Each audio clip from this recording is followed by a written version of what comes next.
마음이 청결한 자는 이라는 제목으로 함께 은혜를 나누려고 합니다.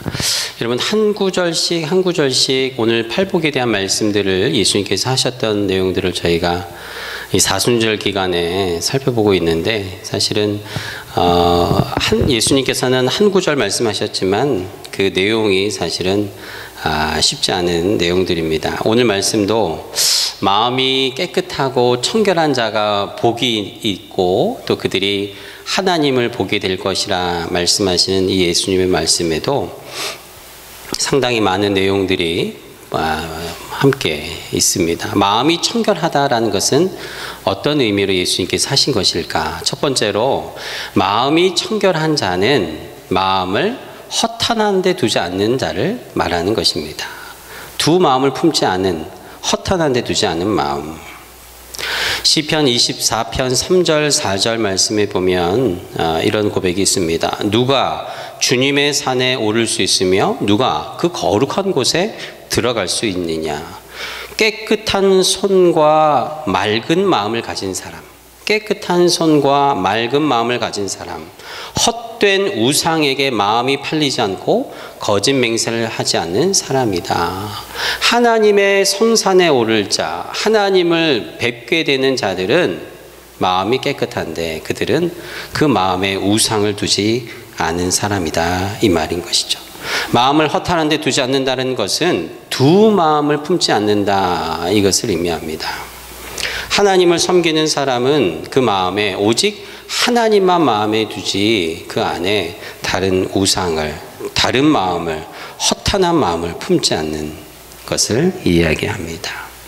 이것을 오늘 예수님께서는 마음이 청결한 자다 말씀하고 있습니다.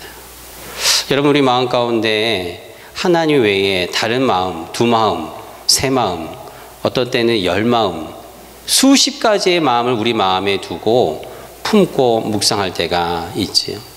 그럴 때마다 우리는 우리의 마음이 깨끗하고 청결하지 않다라는 사실을 알게 됩니다. 다니엘서에 보면 다니엘이 포로로 끌려간 다음에 왕이 주는 음식과 옷과 여러 가지 모든 것들을 받아들여야 했습니다. 그런데 다니엘서 1장 8절에서 9절에 보면 다니엘이 뜻을 정하여 왕이 주는 진미와 포도주를 통해서 자기를 더럽히지 않기로 정했다, 이렇게 말씀합니다.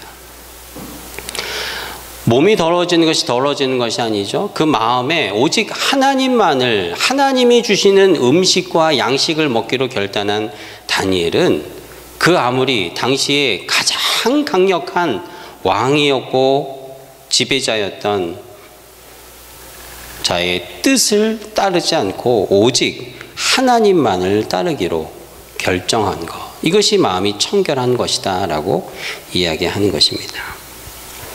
우리는 눈에 보이는 몸을, 우리 육신을, 겉을 깨끗이 하는 것, 좋게 보이게 하는 것, 이것은 우리가 잘하고 이해하기 쉽습니다.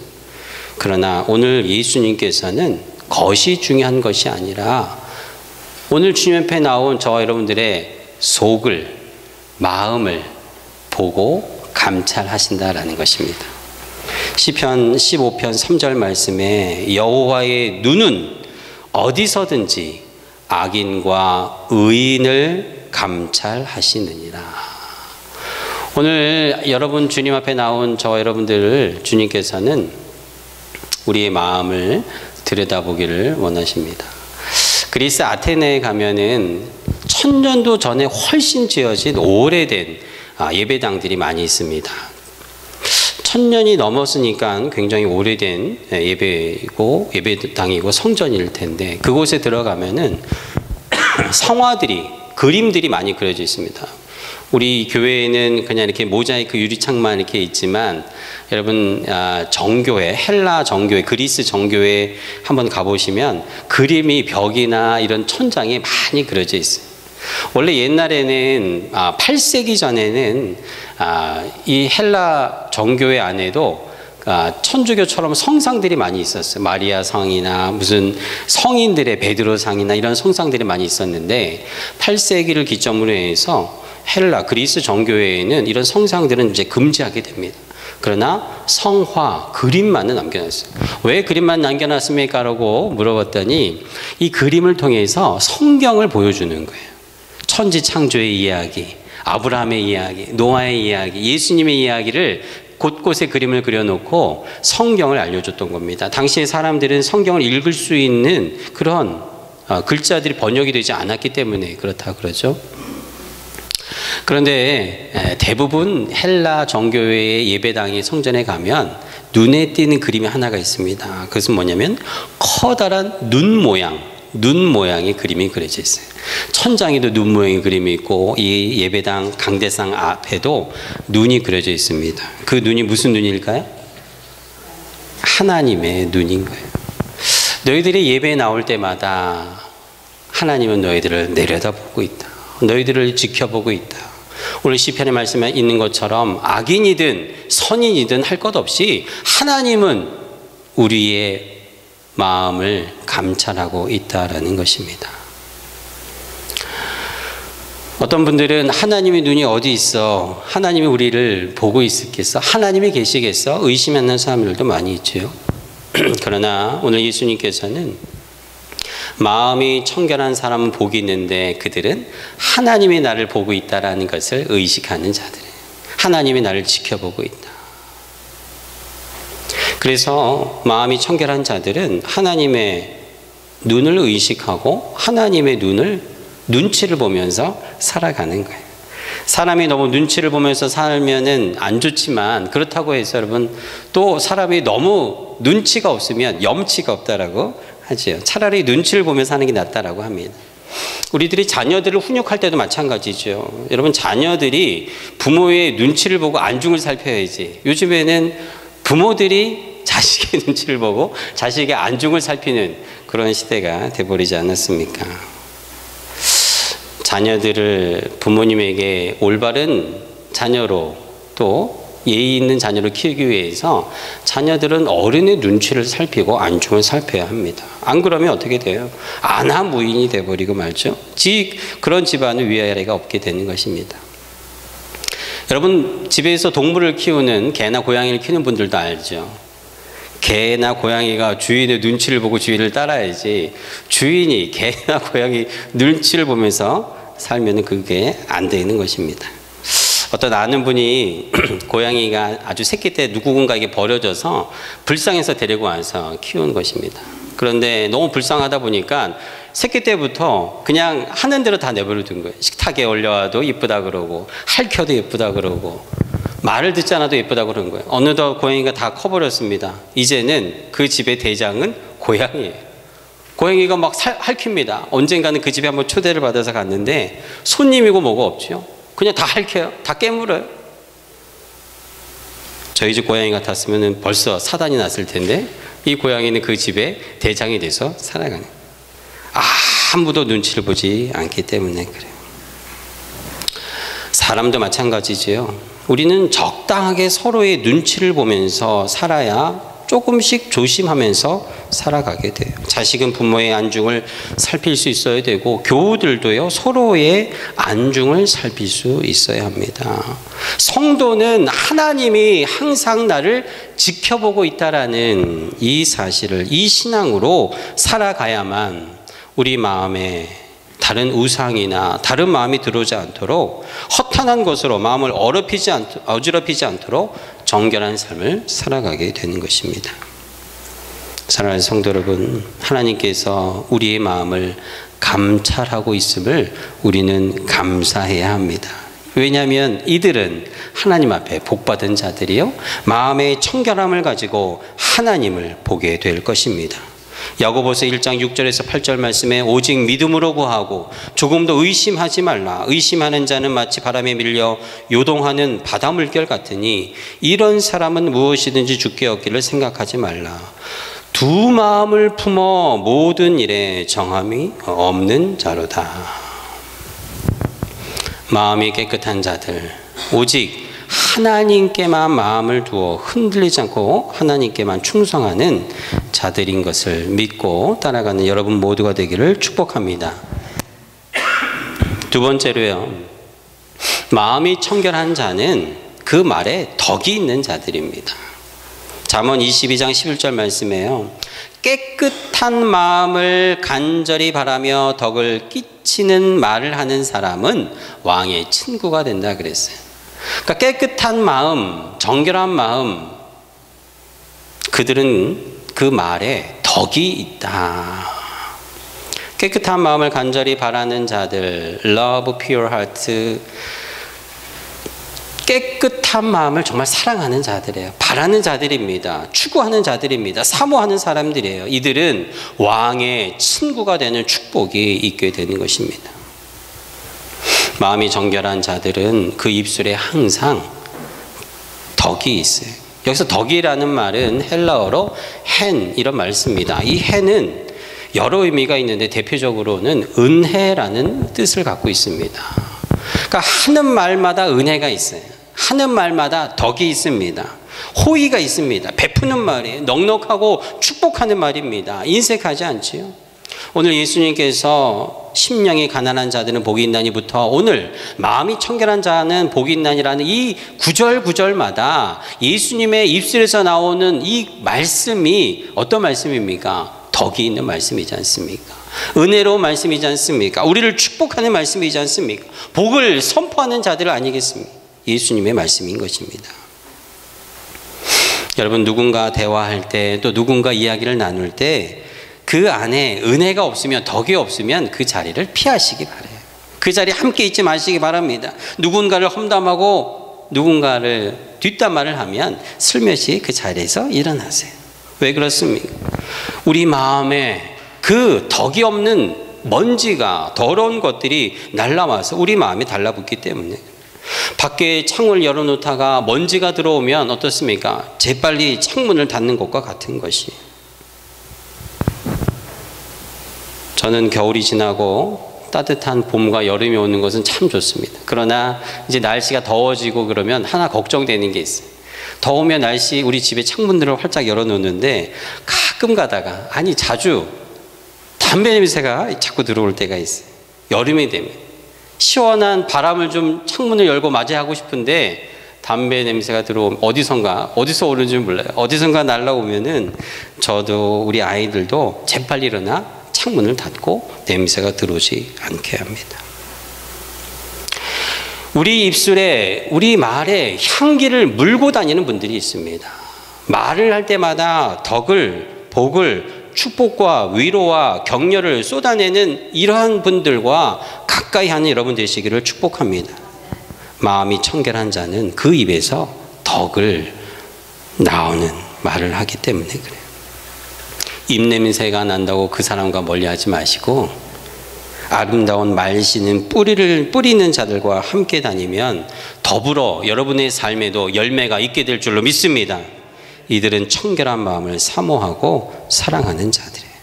여러분, 예수님은 병자를 고치실 때 무리를 보시고 불쌍히 여기셔서 고쳐주셨지만 예수님께서 가장 많이 신유의 은사를 행하셨던 것 중에 하나가 뭐냐면 그들의 말을 통해서입니다. 그들의 모습이 아닌 그들의 입술의 고백을 통해서예요. 여러분 잘 알고 있는 것처럼 백부장의 하인이 병들어서 예수님에게 고쳐달라고 나왔을 때도 그 백부장이 어떻게 이야기합니까? 마태복음 8장 8절에 보면 예수님에게 이렇게 이야기합니다. 예수님이 가서 고쳐주려고 하니까 아닙니다 예수님, 그저 말씀만 하십시오. 그러면 낫겠습니다. 근데 예수님께서 이 백부장의 입술의 고백, 이 마음이 청결한 자의 입에서 나오는 이 덕스러운 말에 놀라셨다라고 기록되어 있어요. 그리고 이렇게 칭찬하세요. 이보다 더 큰 믿음을 본 적이 없다 칭찬하시고 즉시로 그 하인의 병을 고쳐주시지 않았습니까? 마태복음 15장에도 마찬가지입니다. 귀신 들린 딸을 고쳐달라고 나온 그 어머니, 그 여인의 입술의 고백을 듣고 예수님께서 치료해 주세요. 이 여인이 뭐라고 이야기합니까? 예수님에게 여자가 이르되 주여 올소이다마는 개들도 제 주인의 상에서 떨어지는 부스러기를 먹습니다. 이에 예수께서 대답하여 이르시되 여자여 내 믿음이 크도다. 내 소원대로 되리라. 그때로부터 그의 딸이 나으니라. 여러분 이것을 잠언 18장 20절에는 이렇게 고백합니다. 사람은 입에서 나오는 열매로 말미암아 배부르게 되나니 곧 그의 입술에서 나는 것으로 말미암아 만족하게 되는 것이라. 죽고 사는 것이 혀의 힘에 달렸나니 혀를 쓰기 좋아하는 자는 혀의 열매를 먹으리라. 할렐루야. 여러분들의 입술의 고백이, 덕스러운 말이, 감사와 긍정의 그 고백이 오늘 마음에 청결한 자의 입에서 나오는 그 고백이 되는 것입니다. 예쁜 말, 깨끗한 말이 나오는 청결한 마음이 되시기를 축복합니다. 마지막 세 번째로요, 마음이 청결한 자는 어떤 자들일까요? 오직 예수로 씻기는 마음을 가진 자들입니다. 오늘 예수님께서 말씀하신 마음이 청결하다, 이 청결은 헬라어 카타로이라는 말에서 나왔습니다. 카타로이. 여러분 카타르시스라는 말 알고 계시죠? 카타르시스가 무슨 뜻일까요? 어떤 영화나 책을 보면서 우리 마음에 어떤 분노와 우울과 억눌렸던 마음이 일시적으로 해소되는 거예요. 아주 슬픈 드라마나 영화를 보고 막 눈물을 흘립니다. 감동이 됩니다. 여러분 오늘 하나님 앞에 나와서 찬양을 할 때 하나님께서 우리 마음에 성령의 감화 감동을 주세요. 눈물을 흘립니다. 여러분 그때 내 영혼이 카타르시스, 씻김 받는 거예요. 깨끗하게 되는 것입니다. 하나님께서는 우리 삶에 너무나 많은 것들을 통해서 카타르시스를 경험하게 하셨어요. 영화나 책뿐만 아닙니다. 아름다운 자연과 황홀한 우리 삶의 자연에 일어나는 모든 것들을 통해 우리 마음에 감동이 전해지면 우리 마음과 심령이 쉼을 얻습니다. 스트레스를 받고 있었던 그때에도 해소되는 느낌을 받는 것이죠. 이것이 오늘 카타로이, 마음의 깨끗함, 씻음 받는 시간들인 것이죠. 심리적으로, 정신적으로 이것이 우리에게는 굉장히 중요합니다. 이것을 통해서 우리가 쉼을 얻기 때문에 그래요. 힐링이 됩니다. 치유가 되는 것이죠. 속이 뻥 뚫립니다. 막혔던 것이 다시 순환되는 은혜를 받게 되는 것입니다. 컴퓨터를 쓰시는 분들은 아시겠지만 갑자기 컴퓨터가 작동을 안 할 때가 있습니다. 핸드폰을 하다가 핸드폰이 갑자기 작동을 안 할 때가 있어요. 그럼 그때 제일 좋은 방법은 껐다가 다시 켜는 거예요. 껐다가 켰는데도 잘 안 되면 어떻게 됩니까? 집어 던지지 말고 초기화하면 됩니다. 리셋을 하면 돼요. 다시 이것도 저것도 안 되면 컴퓨터는 윈도우를 그냥 다시 깔아야 돼요. 핸드폰은 공장 초기화를 시키면 됩니다. 이것이 카타르시스, 다시 깨끗하게 하는, 새롭게 한다라는 의미예요. 원래의 순수한 모습, 하나님께서 우리를 만드셨던 그 태고의 모습으로 돌아가는 것, 이것이 바로 마음이 청결한 것인데 우리는 어떻게 그렇게 될 수 있을까? 세 번째로 이야기하는 것은 바로 한 가지, 예수의 보혈로 깨끗게 되는 것입니다. 오늘 예배하면서 우리가 함께 찬양했지요. 예수의 피, 예수의 피. 여러분 이것은 누가 만들어낸 것이 아닙니다. 요한 1서 1장 7절에 보면요, 예수의 피가 우리를 모든 죄에서 깨끗게 하실 것입니다. 이것은 되고 저것은 안 되는 게 아닙니다. 모든 것에서 우리를 깨끗게 한 가지, 물도 아니요 비누도 아니요 오직 예수의 피로 우리 모든 죄를 깨끗게 하신다라고 주님 말씀하고 있는 것이, 아까 찬양했던 찬양의 가사와 같이 예수 십자가의 흘린 피로써 그대는 씻기어 있습니까? 더러운 죄에 희게 하는 능력을 당신은 정말로 의지합니까? 예수의 보혈로 그대는 씻기어 있습니까? 마음속에 여러 가지 죄악이 깨끗이 씻기어 있습니까? Are you washed in the blood? 저와 여러분들의 마음, 영혼은 그 무엇으로도 깨끗하게 할 수 없습니다. 사람이 주는 감동, 책이 주는 감동, 영화와 음악이 주는 감동은 잠시나마 우리에게 짧은 카타르시스를 줄 수 있어요. 그러나 씻기고 정화되는 것처럼 보여도 금방 우리의 마음과 심령은 더러워지는 거예요. 마음을 닦을 수 있는 것은 이 세상에 그 무엇도 그 누구도 없기 때문입니다. 명상으로도 수련으로도 우리의 마음을 다스리려고 해도 내 생각과 마음을 좀처럼 길들여지거나 다스려질 수 없는 것이에요. 오직 예수님의 십자가의 보혈만이, 그것을 의지하는 자만이 오늘 예수님께서 축복하셨던 마음이 청결함으로 돌아가게 되는 것입니다. 예수의 피밖에 없는 줄로 믿습니다. Nothing but the blood of Jesus. 예수의 피밖에 없어요.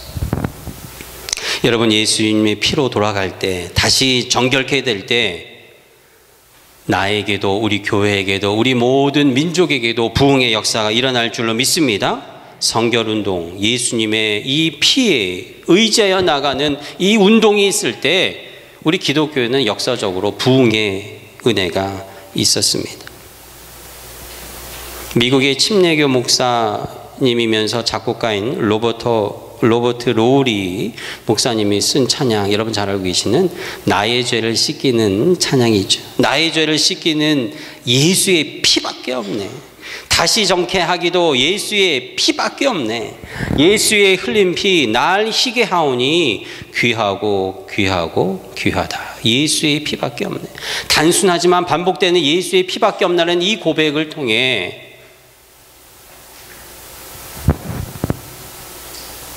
기독교의 부흥이 일어난 은혜가 함께 그 역사에 녹아져 있어요.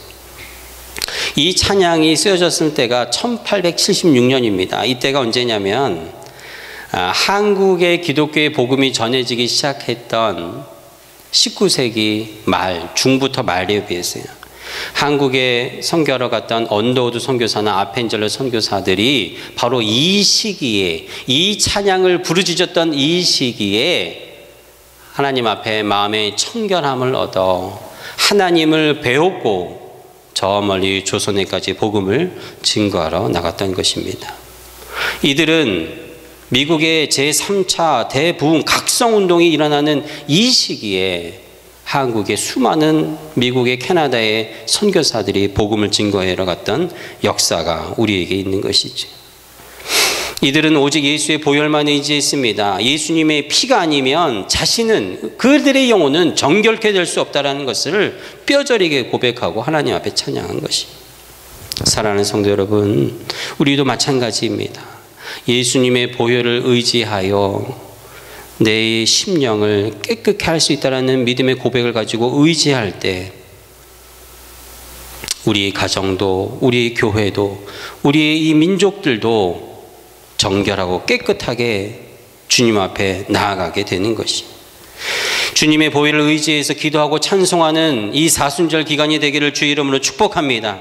다가오는 새로운 한 주간도 예수님과 함께 청결한 마음으로 날마다 하나님을 배웠고 여러분이 가는 곳마다 주의 축복이 함께하는 은혜가 있게 되기를 주님의 이름으로 축복합니다.